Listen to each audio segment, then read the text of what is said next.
वाले हैं, लेकिन आप ये ऐसा वक्तव्य को दे रहे हैं कि संविधान को यदि आग लगाने का नंबर आया तो मैं सबसे पहले आग लगाने में पहला व्यक्ति हूँगा।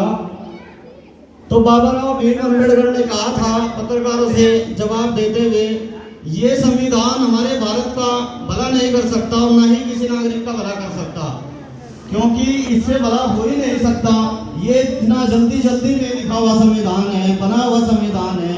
उन्होंने बड़ी बेबसी से कहा था, मेरे पास कोई चारा नहीं था इतने कम समय में संविधान बनाना। अंग्रेजों की तरफ से हमको government of India rule, government of act के तहत ड्राफ्ट दिया गया था। इसको आधार बनाकर और दुनिया के दूसरे देशों के संविधान में कुछ चीजें पढ़कर मिलाकर हमें अपने संविधान को लिखा। संविधान तैयार तो हो गया, भारत के लोगों द्वारा तैयार नहीं किया गया। इस तरह से अंग्रेजों के बनाए गए कानून पर आधारित है। परिणाम यह हुआ कि संविधान बनने के बाद भी, लागू होने के बाद भी 74 सालों से 300 से ज्यादा संशोधन इस संविधान के अंदर किए गए। और ये ओरिजिनल रहा ही कहाँ, जब इसके अंदर 300 से ज्यादा संशोधन किए गए इन 74 सालों में। इतने संशोधन तभी हो सकते हैं जब उसके अंदर कोई कमी हो, कोई बुराई हो, कोई खामी हो। यदि उसके अंदर कोई बुराई ना होती, कोई कमी ना होती, कोई खामी ना होती, तो उसमें संशोधन करने की आवश्यकता हमें न पड़ती। वरना संशोधन होने का कोई कारण ही नहीं पैदा होता। संविधान सभा में पंडित जवाहरलाल नेहरू, सरदार वल्लभ भाई पटेल, सच्चिदानंद मित्रा, सरोजिनी नायडू ऐसे भारत की लड़ाई लड़ी।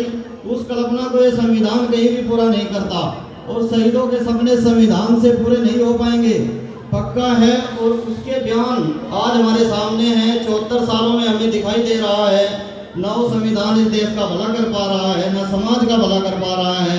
बड़ी भारी हमसे भूल हो गई। अच्छा होता हम अपना संविधान लिखते, छोटा होता लेकिन मौलिक होता। ये विचार इस देश के नेता लिख रहे हैं। इस भारत माता को आजाद कराने के लिए 7,32,000 नौजवानों ने अपने प्राणों की आहुति देकर के भारत माता को आजाद कराया। लेकिन आज देख लो, जितने भी हमारे क्रांतिकारी थे उनका नाम लेने तक तैयार नहीं, उनका जन्मदिन तक नहीं मनाते, उनका शहीदी दिवस तक नहीं मनाते। खास जो 2-4 के उनका मना लेते हैं।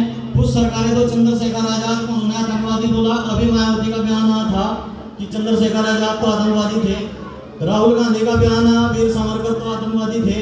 लेकिन वीर सावरकर का जब आप इतिहास पढ़ेंगे, जब उनको काले पानी की सजा हुई, 9/9 की वो कोठरी थी।